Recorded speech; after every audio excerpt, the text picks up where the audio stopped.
Alright guys, in this video I'm going to attempt to explain why trading is so difficult. Okay, and I'm going to give you insight into what the market is actually doing.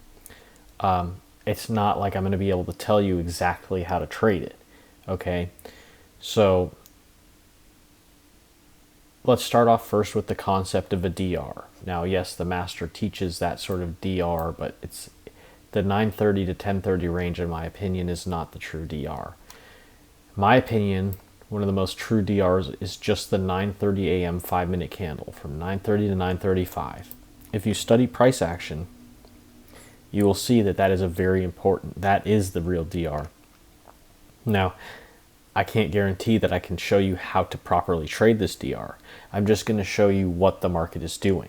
Okay, but just because you know what it's doing doesn't mean that you'll be able to beat it, because it's very tricky, and the people who manipulate price are very smart. And I don't just mean like, oh, they're geniuses. It's just that they have the money to pay for geniuses, and they've been doing it long enough that they can manipulate the market, so that even when you know what it's doing, it's still very hard to frame a risk model that is safe enough to trade profitably. Okay, and now this is not the only way to trade. I have a bot that trades completely not based on this, but if you're going to try to trade just any given market, it doesn't matter anything, this is kind of what you want to look for. Well, you'll have to find out what 5-minute candle is kind of its defining range. I would recommend looking at the highest volume candle in the morning, which is usually 9:30. But what happens is price will trade outside of it completely. See how this candle closes completely outside of that range? That's a confirmation long. Okay, price retraces into that candle. That's your entry. Okay, you could add another contract here. You could add another contract there. Your stop would probably just have to be a hard stop right here, not even just a wick. I've previously said it could be a wick, but it's hard to say that, because think about this: if your stop is waiting for a candle to close below this, like I said before, the caveat to that is you're vulnerable to a massive down close candle that starts within here and then closes like way down here. That's totally possible to happen, right? Or a potential black swan event where it happens like really extreme, like a single candle falling 300 points. Then you're effed, right? So you kind of have to have a hard stop, which is what makes this trickier. But anyway, you'll notice that price will come up and then retrace, and then it'll try to achieve some sort of target. The target is often based on either candles that happen after your entry or before the entry. So like a not bad profit target though for this entry is the high that has already been established during that session, right? Now, of course, you didn't capture this whole move, but again, every day is a little bit different, so it's hard to have a one-size-fits-all strategy. But the thing is if you're going to be a profitable trader, you kind of need a one-size-fits-all strategy, unless you know certain conditions are telling you something. However, look at this day. We have a confirmation of the downside. Once it retraces, it comes up and then it fails.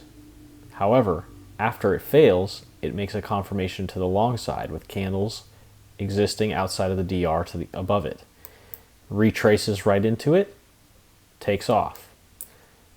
What's going to be your target? Well, you could do that, but that's a pretty small target. It's actually less than the risk, so that doesn't seem smart, right? So one thing that someone might do is want to wait for it to establish a high and then trade away from that high, like retrace a bit, and then this might become the high where you take the profit. And as you can see for that day, it didn't go a whole lot higher than that. It did that a couple more times though, where it made a high like here, traded away from it, and then it took out that high, right? But you know, I can't give you the exact instructions for that because this stuff is pretty complicated, honestly. If we go to the previous day, we see that it actually did confirm the downside, but it fell just short of actually retracing into there. That tends to happen, so I guess you just miss your entry, because what are you going to do? Are you going to chase price? Or are you going to enter a few points outside of it? That doesn't really make sense from a risk perspective, right? But obviously, the market's manipulated enough, or it's too chaotic. Maybe it's that it's not controlled enough, that basically sometimes it's not going to be perfect. So it looks like this day is a no entry day. And then you could see that actually this DR becomes relevant the next day, whereas it trades back up into that DR and it sells off from there. But see, then it becomes complicated because, like, do you really want to have to keep track of previous days' DRs? Because sometimes they don't work, right? And so then it starts to become more complicated. But after I pointed this out, you can clearly see that the reason, or a major reason, the price reversed here is because of this high volume DR range. It found enough liquidity there that short sellers, institutional short sellers, could get filled and sell it off, or whatever was happening there. You know, maybe they were taking profit on a position that had been in profit for weeks there, and they just needed liquidity to take their profit. Again, it doesn't really matter. It was sellers came into the market, whether they were short selling, you know, or bet, like, you know, well, you don't really short sell futures contracts, but you know, you get what I'm saying. And some of this volume is short selling that's coming over from QQQ or people buying puts or whatever. Like price is kind of it's interrelated among every asset that is kind of based on the NASDAQ, whether it's the NDX, the NQ, which is this, the QQQ, TQQQ, SQQQ, just all of that stuff. It's all interrelated. If one moves, it makes the others move, right? But no single one leads the others. It's just that they all affect each other, and they all will move pretty uniformly, right? Because they're supposed to be based on the same asset. But that's, you know, it's complicated. But so that's also why it probably isn't always perfect. But it does work, and once you see what I'm talking about, it's obvious that that's the reason why price reversed here, right? I mean, there may have been some other factors, but this clearly was a high volume area, meaning there's lots of stop losses in this area, or lots of orders. It doesn't matter that there's stop losses, it just means that there's buy orders in this area for one reason or another. So someone who's looking to sell will sell in this area later. Now, again, you'll have to do your own due diligence as to why sometimes they will sell in those areas or buy in those areas, and why sometimes they won't. It's still kind of a mystery to me because it's hard to say. But for example, here you have another day. It gets established right here. Now the volume was actually higher at 935, which, you know, maybe that's relevant, might be worth taking into consideration, but let's just stick with 930 for now. Price trades up away from it. There's a long signal. Your entry is the retracement. You could take a profit once it goes out of the high of the day. It seems like that was probably the best move there. It didn't go too much higher. Then there's a failure. There's a short signal there. Retracement. Try to enter, but it doesn't quite reach your target again. So again, it's not perfect. Here there's a long signal, but look, falls just short of that. Kind of annoying, right? But it does happen. Now, I've noticed that lately it's not as imperfect. This was about 4 years ago, so, but it's still, you know, have to take that into consideration. But the interesting thing is this DR, once price finally does retrace into it there, as you can see, price sold off during this candle after the open of the following day, tapped into there, and then this green candle traded all the way up, which is multiple R's of this DR, as you can see. So if you did enter that during the next day's session, even though another DR had been formed, again, there was a long position that kind of worked out there. But if you'd entered there targeting this high of day, that wouldn't have worked out. So as you can see, there's kind of some possibilities as to what to do, but it is complicated. Here's a good example of a day that worked pretty well, though. No confirmation of the downside, confirmation of the upside. Oh wait, no, it actually didn't work out very well, did it? I kind of mislooked at it. It would have worked well, but you can see they wicked it right down past the DR, just barely, and then it worked out, right? So you could have taken a profit there, here, but again, you would have got stopped out there. Okay, so again, this is why I'm saying it's not easy to trade it, but it's not hard to see what's happening. It's just hard to figure out how am I going to actually profitably trade this. But you can clearly see that the reason this wicked out here was to counter people trying to trade a retracement of this opening 5-minute candle.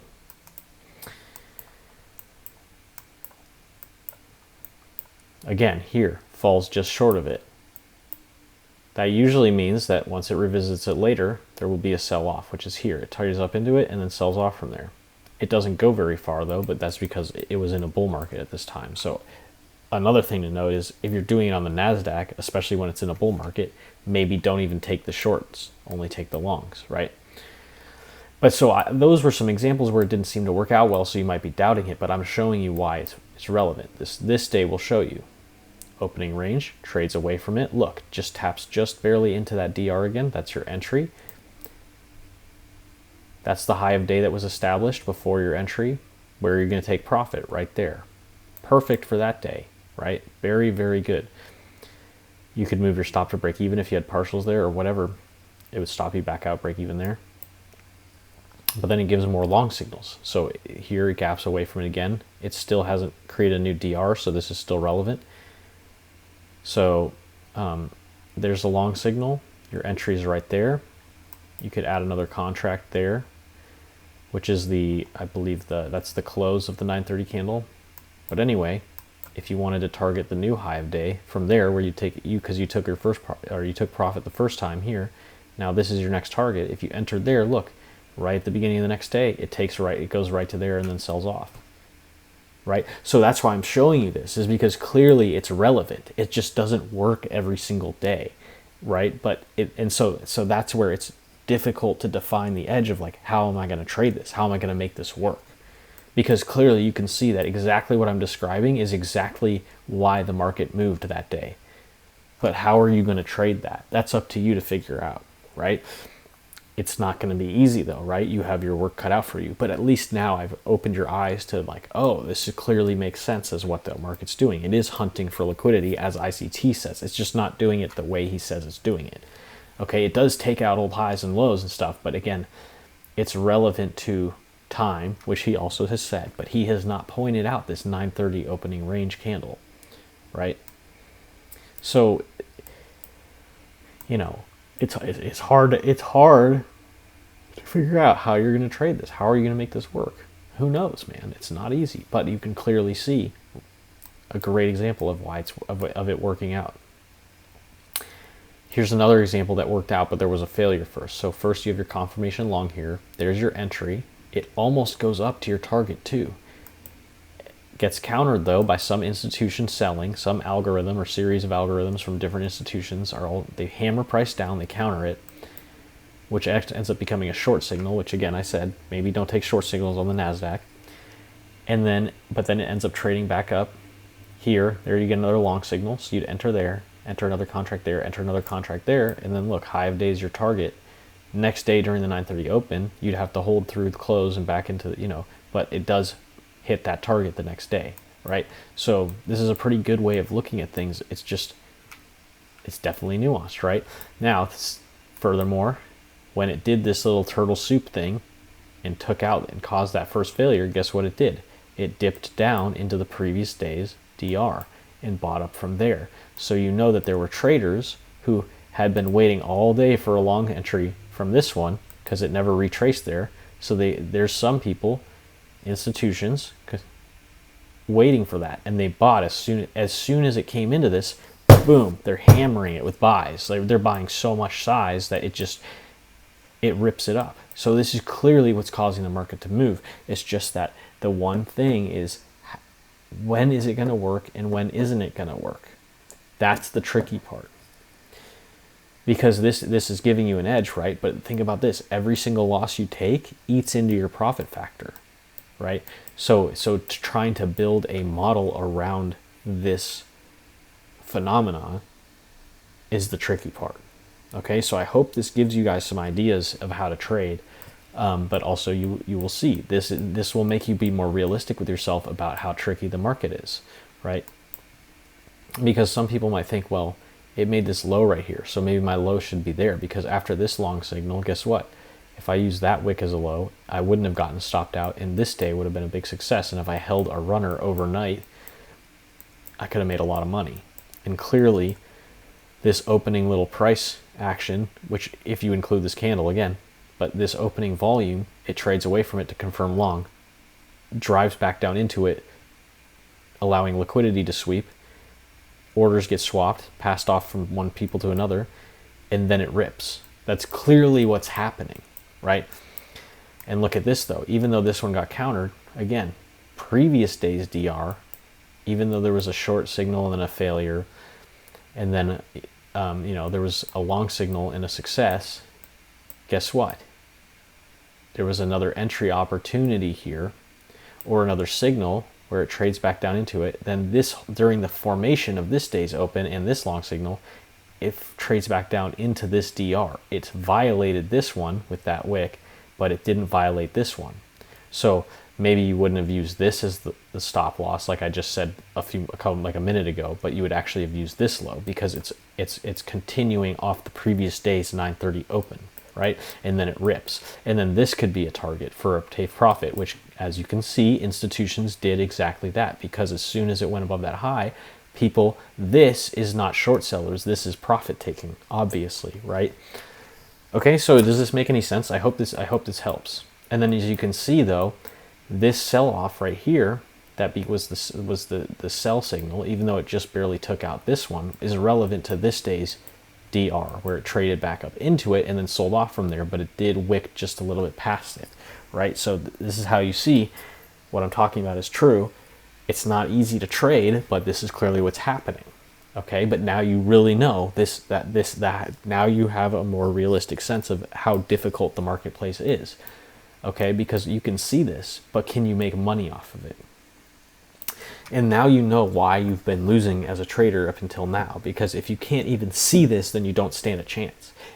You can still see this and probably still not be a profitable trader, but if you can't see this at all, how do you stand a chance unless you found some other edge, like a pattern during time of day, during like, say like during like 2:11 p.m., it's more likely to go down 10 points than it is to go up 10 points or something like that. You know what I'm saying? You can find a statistical edge as well, but this is clearly the way you kind of discretionarily trade.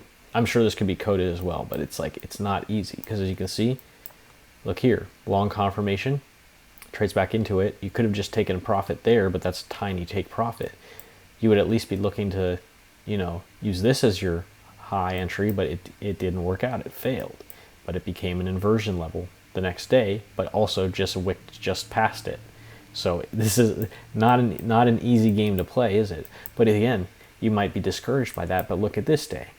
Short signal, if you're shorting the NASDAQ, which I don't recommend, but entry, you could take profit there and hold a runner, right? Or even just hold it till close, which is right around here, which would be a big target, right? Or even let that close target, like let it make a low, trade away from it, and then you would use that as the take profit target. Or even use this low as a take profit target later, which you can tell some institution did exactly that. But who is consistently profitable and how do they make it work? That's where it's tricky, right? So there's a lot going on here. And then again, talking about how the previous day's DR becomes relevant, you might think here, well, once it trades back into here, that would be a good long entry, right? It would, but it didn't work out here. So you can see. And then also here, it confirms short of this DR the next day, but again, it goes just past it by a candle or two, and then it sells off. So it's not so easy. And I mean, there's a few explanations for that. One is that they're manipulating price to make it more difficult. Another is that the market is too chaotic for it to be completely controlled. Meaning that, like, people manipulate the market, yes, but that doesn't mean they have complete control over the market, because anyone can buy and sell, and anyone with enough size can move the market, right? So I think, like, honestly, the least tinfoil hat approach to it, if you don't believe that these markets are manipulated deliberately by like a single powerful entity, which is, like, I think in some cases it's true. I don't think it's true every single moment of every single day on every single asset. But I think in the grand scheme, the big picture on the larger time frames, yes, there is a conspiracy to control the markets. I just don't think that they're micromanaging every single moment and every single price fluctuation. So I think the explanation for that is just that there's chaos in the markets, and so nothing's going to be perfect. But that's what makes it tricky, is like, and that's what makes it kind of it's not exactly just like a video game or like a one and done, or like a normal job. where like you do something and you get the same result every time.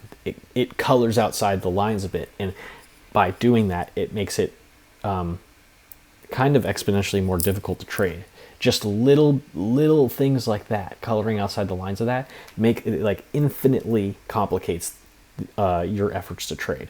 Little things like that matter because they make your profitability go way down in the long run. Just little things like that, just enough losses here and there really decrease your profit factor. So anyway, I've gone on probably long enough about this, but again, here, look. Here, it took out the DR, but it didn't take out that swing low from the 935, right? So again, it's like, what do you use? Would you want to change your model to use this low instead? But then that brings another question: is like, well, if this is your stop, but this is your entry, is it even worth stopping out there, or is it worth stopping out here, right? But then your risk gets a lot wider, right? So that means your profit target has to get higher. So these are the questions you have to ask yourself, but they're valid questions. If you're asking these and it's frustrating you, you're on the right path because you're at least being realistic about what the market is, okay? The market doesn't owe you a 3.0 profit factor system. I'd be surprised if anyone in the world has a 3.0 profit factor. Because think about this. If someone has a 3.0 profit factor, that means that enough other people have to have the inverse of that. Right? Like in order for you to have a 3.0 profit factor, there needs to be traders who are so bad that they are giving you that 3.0 every time. And yes, technically there's lots of bad and noob traders, but I don't think it's that easy, right? Because there's a lot of experienced players in this, and the people who really are able to move price the majority of time most likely are experienced traders at large institutions, and they're not going to let somebody get away with a 3.0 profit factor because that comes out of their pocket.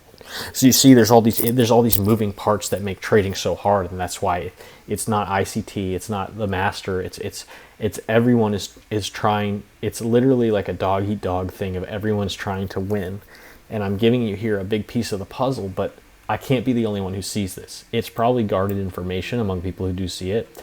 I'm not really concerned about that, but at least I'm giving you a picture of like, oh, now you can see what's happening, but you also can see that it doesn't always perfectly work, which is what makes it really difficult. Okay, but anyway, take care, guys.